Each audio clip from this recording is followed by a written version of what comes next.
Hey, we realize sitting in this room, there's all different stages that could be represented on the reverse parenting process.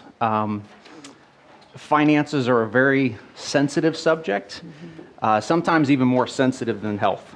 You know, people are very cautious to sometimes share. We hope by the end of our time together this morning that you've got some information on how to approach your parents and just talk with them and just gather some information on how you might be able to benefit them also. Keep in mind that depending upon where you're at, this could be good information also as you begin to prepare to talk to your children also. Yeah, we want to encourage you first not to make assumptions about how your parents might feel. They may just not know how to bring up the topic. Parents, you may be private by nature, or simply it's just hard for them to admit that they might need help at this point. So, we want to, be sensitive to the possible reasons for the pushback, but don't give up. It is difficult for them to discuss that they need help in certain areas. So if the conversation doesn't go well the first time around, try again, start small, and just address one aspect of your concern at that time.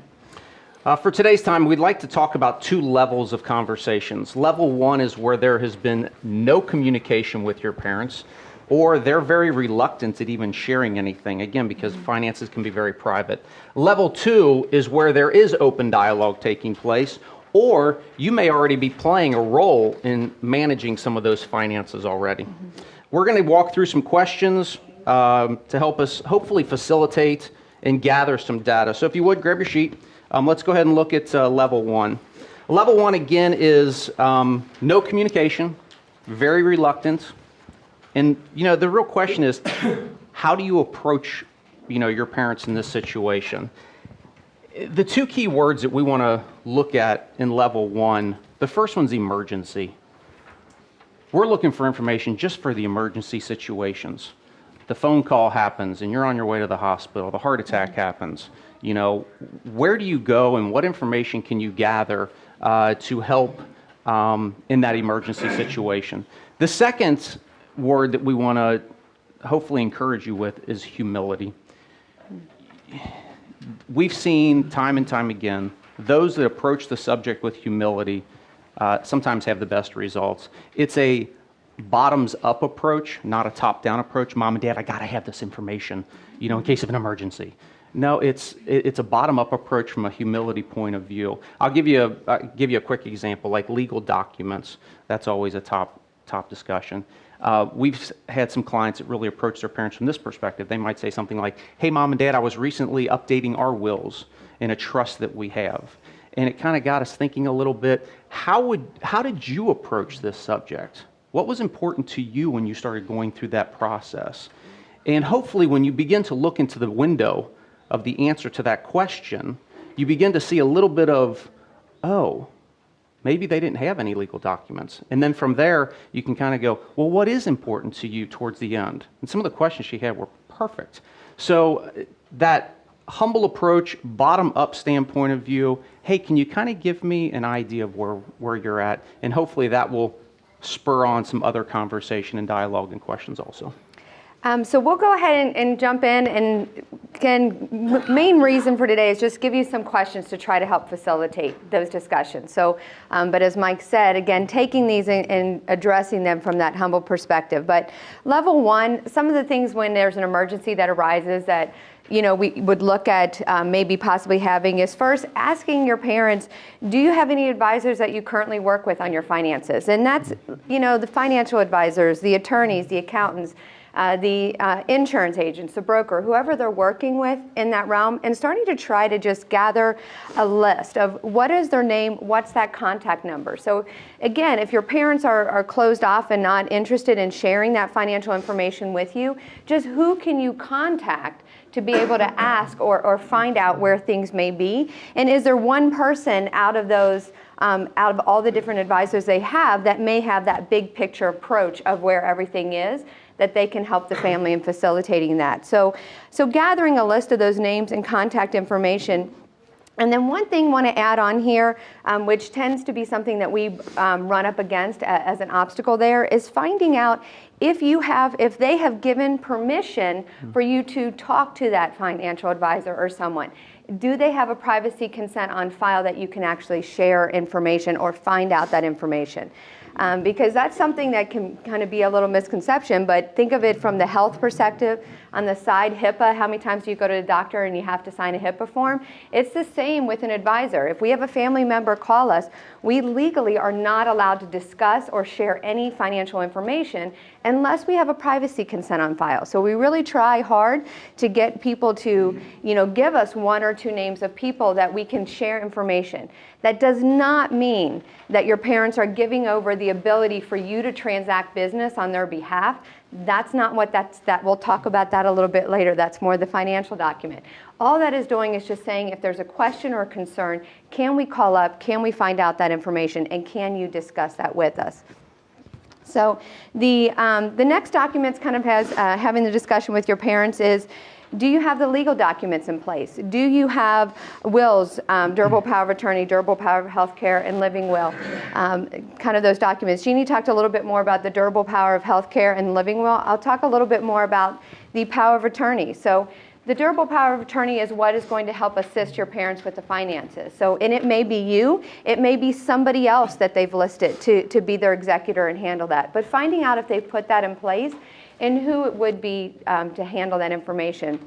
Looking at those documents, I want to encourage you that if you have not, again, as Mike said, thinking about your own personal situation or your parents, looking at those documents, especially if they have not been updated in the last 5 years, we are finding more and more in the industry that there are more regulations that are coming down on what needs to be in those documents or what powers that you're giving. It used to be a little bit more of a general term, but now those documents really have to have specific powers that you're able to execute on behalf of your parents. One that gets missed a lot that we see, which isn't a big issue to correct if you're having conversations with your parents early on, but if they have already become incapacitated and you're already stepped into that role, it can be very cumbersome. And that is the simple power of naming beneficiaries. It doesn't mean that the child, you're going to go out and name everything to be yourself, but if you think about it, a lot of times the executor who is stepping in that place is a child. And in that particular case, sometimes the child is actually the beneficiaries on the account. So if you as the executor or the child trying to help care for your parents are trying to consolidate and start to simplify, and you need to make a change in an account, if you can't name yourself as beneficiary based on the durable power of attorney, you can't do that. So, and it can be, we just ran across a situation, it was as simple as getting married and changing a name. Can't change the last name on a beneficiary, so not able to do that in that realm. So that's something, if those documents haven't been updated in the last 5 years, highly encourage you to have them looked at by your attorney and make sure that all the specific powers that your parents are wanting to do are in there. And then also just sitting down and making sure, do they reflect your wishes still? What is it that you want to take place, Mom and Dad? Not trying to take that power away from them, but asking them, what is it that your intentions, what is it that you're wanting to do? And then looking back at those documents to make sure that it's in place, that actually is going to take place in there. The copy of the insurance cards and the medical, again, the key in level 1 is emergency. Where do you keep the information? Sometimes it's important, you get the phone call, you're on the way to the hospital. There's some key information you might need that can help assist. Copies of Medicare cards, insurance cards, things like that. Where do you keep the documents? When you think about that, just find out, hey, Mom and Dad, I don't need a copy of them. You might be very reluctant in sharing that information. Just give me an idea of where you keep them. Do you keep them in the office drawer? Is it the second drawer down in the office? Do you keep them in a box in the basement? Where do you keep them? Safety deposit box is a very common place. Oh, I've got everything in the safety deposit box. We ran across a situation recently where we had a client pass away unexpectedly, and he had everything in the safety deposit box. And the problem is he didn't assign anybody else the opportunity to open the safety deposit box. And so the legal wills and everything is in the safety deposit box, and they couldn't get into it. Got to go through probate. A year later, they're opening the safety deposit box. So we had another situation. The client she could see the end coming. She ended up saying, hey, I've got a lot of things in the safety deposit box. I felt safe with that.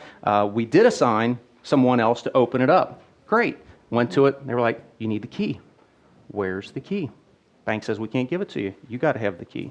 So now they're searching the house looking for the key. Eventually they found it. So it's a combination of the two. Give somebody permission to open it up. Where do you keep the key? Yeah. What's that? That's exactly it. And that's kind of touching base on the will thing, but being in the safety deposit box. Ask your parents, can I have a copy of those? Right. You know, or give a copy to who, if it's not you, because again, as Jeannie pointed out, it may be child number 3 that they've chosen. Have you given a copy of those documents to someone, or what attorney that you have so that you have those copies, or have you given a copy to your financial advisor and they at least have a copy on file to get the things rolling if they can't find the original there. So one of the other things when you think about the list is just trying to come up with an idea of like credit cards, mortgages. You know, what do your parents have out there? You know, hey, mom and dad, have you consolidated a list in any way, shape, or form? And when it comes to the different types of mortgages, car loans, list of expenses, things like that we're going to get into a little bit more in level 2. But the key again, emergency situations. Where do you keep the data? If you're reluctant in sharing it, that's okay. I respect your wishes. Just let me know where you keep it. And then if we can, so in the case of that emergency, we can go grab it quickly. So where do you keep the list? So let's flip over to level 2. Level 2 is basically when parents are open to discussing the finances. You've kind of gotten through some of the emergency information, or maybe you just jump right into this realm and they say, yep, come on in, let's kind of talk and sit down out about all of this. But the goal in level 2 is, again, coming from that humble perspective, how can you come alongside your parents and support them? So that they can continue with their financial independence. It's not coming in and asking these questions to be able to take over that or take that away from them. It's how can you support them so that they can continue with that financial independence. So, you know, we're going to go a little bit more into building out the lists and kind of gathering that information. But I can't tell you how often having those lists give the person that financial independence longer. Because when they start to feel that they can't quite remember things quite often, or where is the information, or when is my money coming in or not going out, or what expenses do I have, taking that list and for them just periodically sitting down and looking at that, they say, okay, I feel good. I feel comfortable about this. So the list isn't just for you, it's for them, because it does help give them that empowerment that prolongs that financial independence for them as well. So first thing, sitting down, is what different types of finances do I have and where are those accounts? We all accumulate assets over the years, and they may be in different places at different times in our life for different reasons. So it's where are they? You know, where do you have your checking account, savings account? You know, did they put a CD at this bank because it was earning one interest rate and a CD over at this bank over here? So trying to figure out where is everything? Do you have IRA accounts that you have to take the required distributions from? Do you have, you know, after-tax accounts, joint accounts? What do you have? So just literally sitting down and brainstorming. If your parents are older, they might actually have some EE bonds sitting in paper form in a drawer that they've forgotten about, or a stock certificate that they bought about, or even those wonderful life insurance policies where somebody came by every week and collected $1.25 from them on those old policies. So just sitting down and having that conversation with them and find out where they are. And then starting to build the list. We put a couple titles or things when you're building that list that you might want to, information you might want to gather. Those are under there: company, account number, registration, money coming in or out, beneficiaries, and again, who do we contact if we need to get information on this or let them know something's going on. But 2 points really that I want to talk about there, and is that going to be beneficiaries and registration. Again, these are sometimes some of the can be obstacles or themes that we come across that really help when you're looking at working with your parents. So the first one, beneficiaries. A lot of times people think that where they have things isn't necessarily where the accounts have the beneficiary designations, or sometimes there's just no beneficiary designations on there at all. So sitting down and asking and finding out, actually working with your parents and discovering, okay, who do you have listed here, and if nobody's listed here, where do you want this to go, and how do we want to put this on? So big thing when talking about legal documents, and I won't go far into that because I know there's someone a couple weeks down the road that's going to be talking more about the legal aspects, but you know, big thing to remember is beneficiaries trump legal documents. So you can have a legal document over here whether it's a will or a trust, dictating how you want things to go, but the beneficiary is going to trump that. So you want to make sure that that stays in place. It can be an excellent way to make things very smooth, to make things transition very smoothly, but at the same time, it may not be what you want.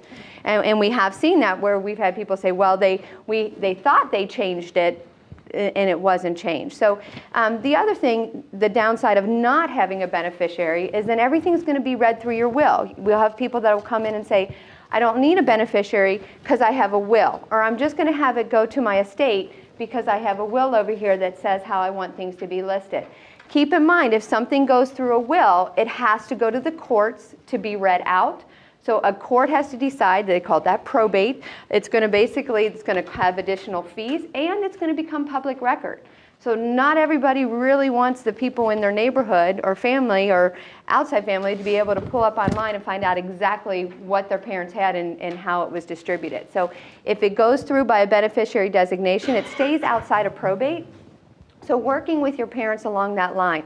The next thing too is they may say, well, I've avoided wills, I put it in a trust, so I know that's not going to go through probate. They've never named the trust as the beneficiary. Just setting up a document doesn't make it happen. So again, if the intention is you want everything, your parents want everything to go through a trust, that trust has to be the beneficiary. So working and making sure that what they want to take place is actually there. And again, giving them the peace of mind that they know that the steps have been touched there. The second one is registration. This is making sure it's titled correctly.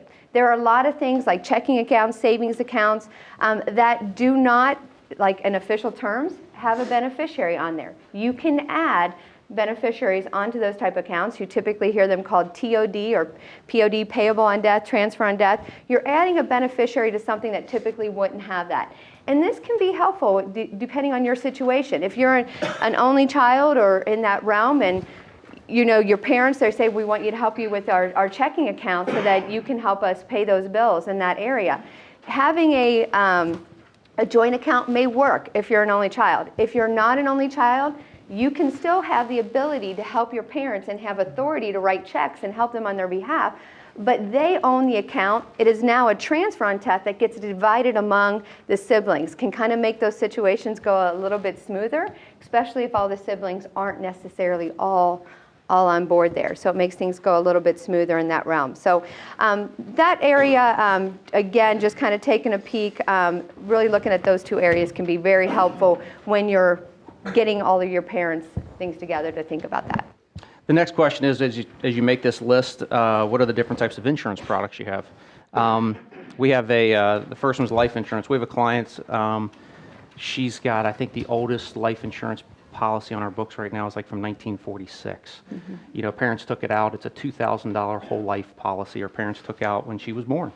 And, but just putting that on the list, making people aware of it, there's paid up, death benefit there with things like that. So just being aware of that. Shelley's grandma, when she passed away, came across a life insurance policy, and all of a sudden we're kind of reading it, and she's looking at it going, I better call on this one. She calls, there's another policy attached to it also. Mm-hmm. Just being aware of that, $5,000, $10,000, $15,000, it makes a difference. So little things like that. So make a list of it. Long-term care insurance. Long-term care in itself is just simply being aware. But again, I have to emphasize, do you have permission to talk to the long-term care insurance company for your parents? Just having that permission to speak to someone. They will not talk to you if you call up and say, hey, mom and dad, they're in a situation. Long-term care claims is a beast within its own. That's in time for a whole nother process and conversation, being able to process those claims and working with somebody to do that, but just simply being aware of it. Home and auto insurance, just simply being aware of, where is their auto insurance? Do they have enough coverage? Things like that. So having just the list of who you can call and things like that are very important. When it comes to the income sources and things like that, when you begin to take over and manage, we have a number of clients that are doing this for their parents now. The key there is simplify. Try to simplify things as much as possible so that your parents can begin to have a better comfortable. It's actually an empowering, like Shelley said. When you simplify, it becomes empowering to people because they feel like they have control over it and they understand it. So when you list the income sources, is it Social Security? Is it consistent? Is it a guaranteed income stream? Is it a temporary income stream? Required minimum distributions off of IRAs. Do they take them once a year? Do they take them quarterly, monthly? So beginning to see that. When is money coming in? When's money going back out? When it comes to the expenses, how do your parents pay their bills? You know, you sit down and have the conversation. Well, I always write checks. That's the only thing I know. It's like, okay, that's fine. You know, when do you write the checks? You know, when you write checks, sometimes we forget to write checks. And all of a sudden, you know, some warning signs that you can begin to look for is you see the pile of bills sitting up on the side, you know, and they don't feel comfortable with the computer and the internet and streamlining things. So maybe that's something you can help them with and potentially doing that also and begin to pay some things online to simplify again, and then they write one check, maybe to the credit card company or whatever the case may be. So being able to streamline things and again, simplify as much as possible. We have one client that meets with her mother-in-law once a month. She balances her checkbook. That's it. You know, daughter knows what's going on, or daughter-in-law knows what's going on. Mom feels good about it, and they just know, hey, here's the upcoming bills, here's what's going on, here's the bills you want to write out for next month. So those are little things that can make a huge difference also. And then as you begin to monitor those expenses, you know, you can obviously begin to really see where's money coming in, where's money going back out. Are the expenses exceeding are the expenses exceeding the income? A couple warning signs maybe to look for, you know, pantry. Suddenly the pantry's not as full. Mom and Dad aren't buying things they normally buy. Wonder why that is. They always have this particular item. Wow, I noticed this medicine over here is not getting filled. Why aren't your medicine? They might be very embarrassed and just saying, I don't have the money to do it. You know, so simply being aware and looking for those warning signs. Are bills being missed? Are you seeing things starting to pile up a little bit? So looking for those warning signs that can hopefully open up the dialogue conversation too, so that you can begin to help, again, try to simplify as much as possible and streamline that in a way that, you know, you can manage and serve them the best that you can. And again, the list is intended to help you, but it's also intended to really empower your parents or who you're caring for to be able to hold on to some of that independence. You know, we have clients that will build out a list and they take that list out. And when their statements come in, they check. They know this is right where, you know, it is. And for them, it's being able to take a handle of their own finances and be able to know exactly where everything is. It also helps if your parents are very private. You know, we're going to talk a little bit about meeting who they might be working with. You might find that your parents aren't working with anybody, and you might find they don't want to work with you. One of the best gifts you can give your parents is to bring a third party in to assist them. Again, it's not necessarily knowing that you know everything, because they may not want to share that with you. It may be just knowing that it's been done. So bringing in a third party to help them, they maybe feel more comfortable to do that. And then I have a client, you know, he has his list. He doesn't want his daughter in his investment finances. He wants her help a little bit. He's living with her, so the care is there. Wants her help in some areas, but not in the total. So the idea is, you know what, if something happens, you go grab this box where everything is. In the front is a list of who you need to contact, which, you know, who's managing what, and this is where you go grab it. And that has worked for them. So again, sometimes the lists are not just there for you, but it's also there to give them that sense of security that along the line. So going on down, it's going a little bit more deeper into asking questions, but asking how often do they meet with their financial advisor if they have one? And will they introduce you? Will you at least make that introduction so that I know who they are, or just a phone call so that I know who they are? Again, that kind of goes back to the emergency. Mom and Dad, who do I want to call? I mean, they want to help alleviate some of that, and they don't want to be considered a burden, so they might be willing to at least make that introduction in there. I know it is something that we encourage, you know, multi-generational, that we encourage our older clients, is to make that introduction and to really consider who to put in that area for privacy purposes if something was to happen. But next, have you discussed your portfolio with them lately? And have they looked at, can they maintain their lifestyle? So again, Mike mentioned some signs to look for, but have your parents sat down and really looked, can I do this? Especially if their income, and if your parents are older, they may have all fixed income. They may have Social Security and pensions. There might be very little assets, and they might be on those fixed incomes. So have they looked to see if their current lifestyle can maintain that? And if not, what types of things can you have to start to think about, whether it's eventually coming in and living with families or not, other family members, or having different services come in to help along the way. So being able to look at and discuss the current lifestyle, asking them, is their allocation appropriate?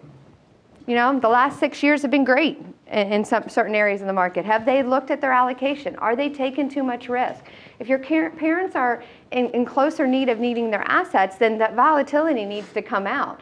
And I'm amazed at how many times I sit down with older people, older family members, and they're 100% in the stock market. They don't need to be there. That's not where their risk tolerance is. They need to be definitely pulled back. So asking about the allocation, sometimes out of sight, out of mind is not necessarily a good thing, because again, then things come a little bit more out of balance. So just asking them, are they aware of the allocation, and seeing where that is. So we come across every now and then a scenario where we start to look at reviewing just some finances, and people are like, well, I've got 3 different IRAs, and I like it that way because I'm diversified. No, that doesn't mean you're necessarily diversified. Having multiple accounts doesn't mean you're diversified. Again, as you get older, you want to simplify things as much as possible, and then be diversified in the one account, because you don't know what 1, 2, and 3, they might be completely different. So having multiple accounts doesn't mean you're necessarily diversified. So trying to simplify things as much as possible. And then, again, I think that brings empowerment to when they start to see it, and all of a sudden you're sitting down with one person that you can literally just trust. And maybe you've got multiple people that are looking at it, but one person that you can sit down and trust, and then say, this is how much risk I'm willing to take. And let's make sure that in this account, in my IRAs, or whatever the case might be, this is where my risk tolerance is at this time. Yeah, I think too, as you're working through lists with your parents, your personal finances may be affected when you're working with your parents. So, and that could be either from taking time off work to help them. It could be you're seeing that the pantry needs to be filled more, or you're covering different medications. And it could be just traveling to see parents more. So, encourage, as you're making those lists, as you're seeing, especially if the lifestyle is not going to, if their assets aren't going to maintain that, start to really look at how to figure that within, what you and your family members may be doing to help support that. And then budget that in with your own finances. So sometimes we're so focused on what our parents need, and we want to help in looking at areas, especially if you're younger. There still may be some things that you can sit down with your advisor, kind of budget in to make sure that you're still on track and when it comes time for your financial independence down the road as well. So keeping that in mind. Go ahead. I was going to say, as people get older, sometimes we hear scams taking place against people also. And I think that's a genuine and real concern that you need to try to guard against also. Just yesterday morning, we get a phone call at home, and the lady from a foreign country begins to tell us that we have a problem with our computer Windows. And we're going, really? I didn't know this. And so Shelley politely just goes, we don't own a computer. And all of a sudden, click, a quick hang up. So it's little things like that. So, tell mom and dad, hey, a lot of times the generation that we're talking about, very polite generation. They grew up respecting people tremendously. They don't like to hang up on people on the phone. So, they get the phone call, hey, we're from the local fire department, the police, association. Could be very legit organizations, but at the same time, just simply saying and letting them know, hey, I don't give information out over the phone. I don't give credit card information. I don't give Social Security information, especially on phone calls that they did not initiate. Okay, you receive a phone call, of course, hopefully we all know this. No company's ever going to ask you for your Social Security number when they're the ones initiating the call. If you initiate it, they just need to verify who you're talking to. So again, mom and dad, hey, don't give information out. Just simply send us the information. I'd love to think about sponsoring you, things like that. The other thing is direct deposits. Try to set your parents up on direct deposits going in. Avoid the checks mentality. Checks can be stolen out of mailboxes. Little scams like that also. Yeah. And it kind of on the long line of scams, being on the lookout for changes in your parents' behavior. So, and as Mike was talking about the legitimacy, it could be charities that call.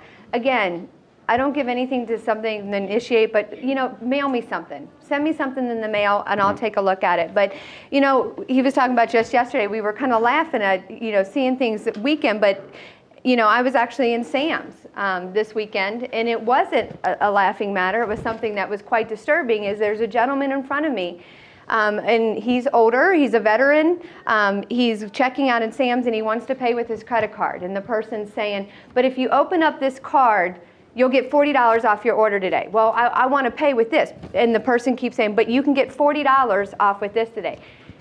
Unfortunately, he had no idea that they were walking him through the process of opening up a credit card. He knew he was going to get $40 off, but eventually he's going to get a credit card in the mail, even though he can pay with the card he has. So again, it might be a little bit of that disconnect that they're not necessarily realizing what they're doing. It's not a bad thing. It's legitimate. So be on the lookout for increase of mail or offers that your parents might get in the mail. If they're starting to get a bunch of sweepstakes stocks, guess what? They're on the list somewhere. If they're getting more credit card opportunities, there may be a card that was opened up that they didn't realize was opened up. So doing a credit or having them do a credit search every now and then is a good thing for them, because they can become subject to those type of areas. So it can be a little disheartening there. And then I do want to just kind of mention, not to go back and talk about privacy consent, but it is something that I highly encourage you to have your parents, if they're working with somebody, to give that ability to privacy. Because a lot of times, some of the areas that you start to see slipping, it usually can be on the finance side. I didn't write that bill or pay that check, or I didn't balance the checkbook, or in those areas. And a lot of times it is, and it can be the financial advisor that they're working with that may start to see some of those red flags up. And I have to tell you, even if you're a financial advisor, you might say, but it's their responsibility to let us know if they see those red flags go up.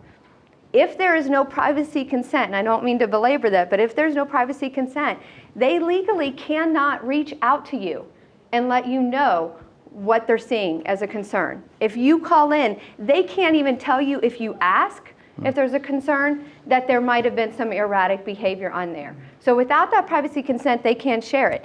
They can be in discussion with their back office and their compliance office, and they can document. But documentation, in my opinion, falls short when they really can't help that. And I say that because we're working with that right now, where we could never get privacy consent, and there's nothing we can do. And unfortunately, if requests come in, I still have to follow those requests. So, I can't stress enough that, being just able to have that ability to have discussions, not transacting business, so you're not taking that away from your parents, but just having that ability to have those discussions is huge. There's a lot of great resources out on the internet. If you just type in reverse parenting, there's a ton of things.